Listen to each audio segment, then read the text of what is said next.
আজ আপনাদের সাথে শেয়ার করে নেব একেবারে অয়েল ফ্রি স্বাস্থ্যকর স্কুল অফিসের টিফিনের জন্য ঝটপট রেডি করে নিতে পারবেন।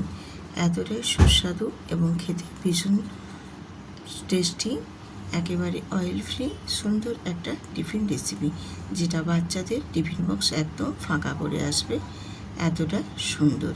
তো চলুন দেখে নেওয়া যাক আজকের এই টিফিন রেসিপিটা আমি কিভাবে বানিয়ে নিচ্ছি। তো পুরো রেসিপিটা দেখুন, আশা করছি খুবই ভালো লাগবে। আমি এখানে এক বাটি সুজি নিয়েছি, আর সুজিটা একেবারে নরমাল সুজি নিয়েছি। আর এই সুজির মধ্যে আমি দিয়ে দেবো এখানে 2 চামচ আর হাফ চামচ টক দই। দই আর সুজিটা প্রথমে আগে খুব ভালো করে আমি মিক্সড করে নেব। আমি রূপা, ব্লগস উইথ রূপা চ্যানেলে আপনাদের সবাইকে স্বাগত জানিয়ে প্রতিদিনের নিয়ে আবারও আরেকটি নতুন রেসিপি নিয়ে হাজির হয়েছি। রেসিপিটি দেখুন, আশা করছি ভালো লাগবে। ভিডিওটিতে একটি লাইক দিয়ে ভিডিওটি কন্টিনিউ করবেন। দই আর সুজিটা খুব ভালো করে আগে আমি মিক্সড করে নিয়েছি। এরপর অল্প অল্প জল দিয়ে খুব ভালো করে সুজিটাকে মেখে নেব। মেখে নিয়ে একটা ঢাকনা দিয়ে ঢেকে রেখে দেবো, যাতে করে সুজিটা খুব ভালো মতো ফুলে গিয়ে সেট হয়ে যায়। আমি অল্প একটু জল দিয়েছিলাম, আবারও আমার আরেকটু প্রয়োজনে জল লাগবে দেখে আমি আবারও আরেকটু জল দিয়ে খুব ভালো করে মাখিয়ে নিচ্ছি। এইরকমভাবে সুজিটাকে খুব ভালো করে মাখিয়ে নিয়ে সুজিটাকে আমি ঢেকে রেখে দেব 10 মিনিটের জন্য, যাতে করে সুজিটা ফুলে গিয়ে খুব ভালো মতো সেট হয়ে যায়। আমি এবারে সুজিটাকে একটু ঢাকনা দিয়ে ঢেকে রেখে দেব 10 মিনিট।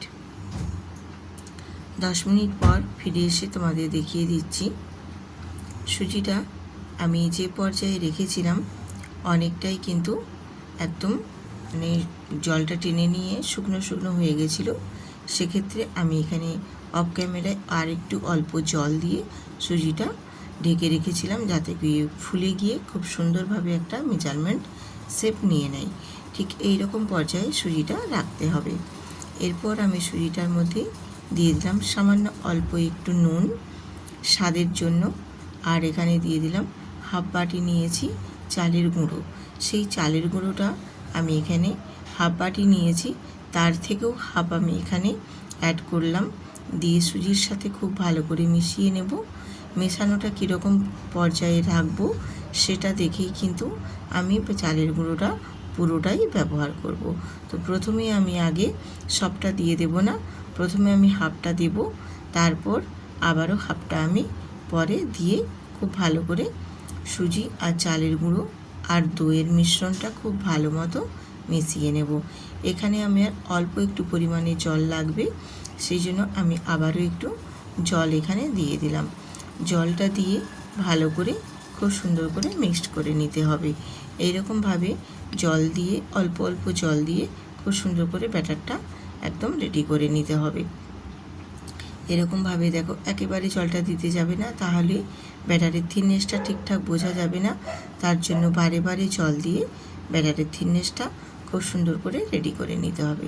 ঠিক আমি যেভাবে রাখছি, যেই রকম পর্যায়ে ব্যাটারের থিকনেসটা আমি যে যে উপকরণ দিয়ে যেরকমভাবে বানিয়ে নিচ্ছি সেই রকমভাবে তোমরাও বানিয়ে নেবে।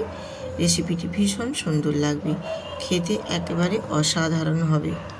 এরপর এখানে আমি দিয়ে দিলাম হাফ চামচ বেকিং পাউডার, আর দেব 4 ভাগের 1 ভাগ বেকিং সোডা দিয়ে আবারও আমি অল্প এখানে একটু জল দিয়ে খুব ভালো করে ব্যাটারটা মিশিয়ে নেব। খুব ভালো মতো সমস্ত কিছু দিয়ে বেশ ভালো করে একদম ব্যাটারটা মিশিয়ে নিয়ে ব্যাটারটা খুব ভালো মতো রেডি করে নেব। তো এইরকমভাবে মিশিয়ে নিলে ব্যাটারটা খুব সুন্দরভাবে রেডি হয়ে যাবে, আর টিফিনগুলোও কিন্তু একেবারে পারফেক্টভাবে রেডি হবে। আমার ব্যাটারটা দেখো একেবারে রেডি হয়ে গেছে। বেশ ব্যাটারের থিকনেসটাও কীরকম রেখেছি সেটাও তোমাদের দেখিয়ে দেব। দিয়ে এবারে এটাকে আমি এক সাইডে রেখে দেব। এই ব্যাটারের থিকনেসটা দেখুন কীরকমভাবে রেখেছি বন্ধুরা, এরকমভাবেই রাখতে হবে। দিয়ে এবার এটাকে আমি একটা সাইডে সরিয়ে রেখে দিলাম। এরপর আমি এখানে 3টে কাঁচের বাটি নিয়েছি, তোমরা চাইলে স্টিলের বাটিও নিতে পারো, বা যদি সেই মানে এমনি বাড়িতে থাকা যে বাটি ছোট ছোট বাটি আকারে হয় সেগুলো নিলেও নিতে পারেন। তো আমি কাঁচের বাটি নিয়েছি যাতে দেখতে বেশ সুন্দর লাগে। তো কাঁচের বাটিটার মধ্যে আমি সামান্য অল্প একটু তেল ব্রাশ করে দেব, মানে নামমাত্র, একেবারে না দিলেই নয়, তার জন্যই একেবারে অয়েল ফ্রি রেসিপি বলছি। দিয়ে এবারে আমি ওই বাটিটার মধ্যে, বাটিগুলোর মধ্যে আমার হাতাটা ছোট আছে, তার জন্য এখানে আমি 2 হাতা করে ওই সুজির ব্যাটারটা দিয়ে দেব।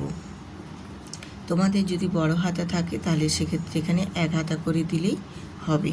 আমার যেহেতু হাতাটা ছোট সেই জন্য আমি 2 হাতা করে এখানে ব্যাটার দিয়েছি। আর কিন্তু খুব বেশি দেওয়া যাবে না, যেন হাফ বাটি মতো ব্যাটার থাকে, আর হাফটা মতো যেন খালি থাকে, কারণ এটা বেক হবে যখন ফুলে গিয়ে খুব সুন্দরভাবে একদম ওপরের দিকে উঠে আসবে। বেশি করে দিয়ে দিলে তখন কিন্তু পড়ে যাওয়ার চান্স থাকে। এই কারণে এটা হাফ বাটি করে মেপেই আমি 2 হাতা করে ব্যাটার দিয়ে একেবারে রেডি করে নিয়েছি। এরপর এখানে আমি একটা দেখো গ্যাসেতে বসিয়ে দিয়েছি পাত্র, তার মধ্যে জল দিয়েছি, আর জলটা বেশ দেখো ফুটতে শুরু করেছে। এই মুহূর্তে আমি একটি ঝাঁঝরি দিয়ে দিয়েছি, আর ঝাঁঝরির ওপরেই আমি যে মানে সুজির যে ব্যাটারের বাটিগুলো রেডি করেছি সেই বাটিগুলো এখানে আমি বেশ ভালো করে সেট করে বসিয়ে দেব। এবারে বসানোটা ঠিকঠাক হয়ে গেলে এবার ওপর থেকে আমি একটা ঢাকনা দিয়ে 10 মিনিট কুক করে নেব। 10 মিনিট পর ফিরে এসে তারপর তোমাদের দেখিয়ে দিচ্ছি, দেখো কত সুন্দরভাবে কিন্তু একেবারে কুক হয়ে গেছে। এতটাই সুন্দরভাবে দেখো ফুলে উঠেছে, ফুলে গিয়ে পুরো একদম কেকের মতো যেন একদম বেক হয়ে গেছে। দেখো পুরো উপরটা ফেটে গিয়েছে। আমি একটা কাঠি দিয়েও চেক করে তোমাদের দেখিয়ে দিচ্ছি যে খুব সুন্দরভাবে পুরোটাই বেক হয়ে গেছে। এরপর এগুলোকে আমি একটু ঠান্ডা করে নেব। এখন যেহেতু গরম আছে, ঠান্ডা করে নামিয়ে তারপর তোমাদের দেখিয়ে দেব। ঠান্ডা করে নিয়ে চলে এসেছি, দেখুন খুব সুন্দরভাবে কিন্তু রেডি হয়ে গেছে। একেবারেই ভীষণ সুন্দর লাগছে, দেখুন একেবারে অয়েল ফ্রি। এত সুন্দর একটা রেসিপি যদি বাচ্চাদের টিফিন বক্সে দেওয়া হয়, বাচ্চাদের কিন্তু অনেকক্ষণ পেটটাও ভর্তি রাখবে, আর একেবারে অয়েল ফ্রি। ছোট্ট থেকে বড় সবাই কিন্তু খুব মানে পারফেক্ট একদম খেতে পারবে, কোনো অসুবিধে হবে না। হেলদি, শরীরের পক্ষেও ভালো। এরকমভাবে বানিয়ে নেবে, স্কুলে বা অফিসে টিফিন বক্সেও দিতে পারবে। এছাড়া আমরা বাড়িতেও কিন্তু বানিয়ে খেতে পারবো। ছোট বড় সবাই কিন্তু ভীষণ পছন্দ করবে। এইরকম যদি টিফিন বক্সের রেসিপিতে থাকে, বাচ্চাদের পেটটাও অনেকক্ষণ কিন্তু ভরিয়ে রাখবে। এরকম যদি টিফিন বক্সে বাচ্চাদের থাকে, দেখতে কিন্তু কত সুন্দর হয়েছে। দেখো প্রতিটা টিফিন কিন্তু এইভাবে বানিয়ে নিলে দেখতে ভীষণ ভালো লাগবে, যেমনি তার সাথে সাথে খেতেও কিন্তু ভীষণ সুন্দর লাগবে।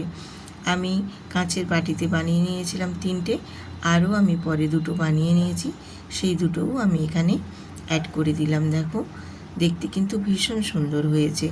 এইভাবে বানিয়ে নিলে খেতেও ভীষণ ভালো লাগবে। আমরা তো অনেক রকমভাবেই অনেক রেসিপি টিফিনের জন্য বানিয়েছি, কিন্তু একবার এইভাবে চালের গুঁড়ো সুজি দিয়ে বানিয়ে দেখবেন, খেতে কিন্তু ভীষণই সুন্দর হয়।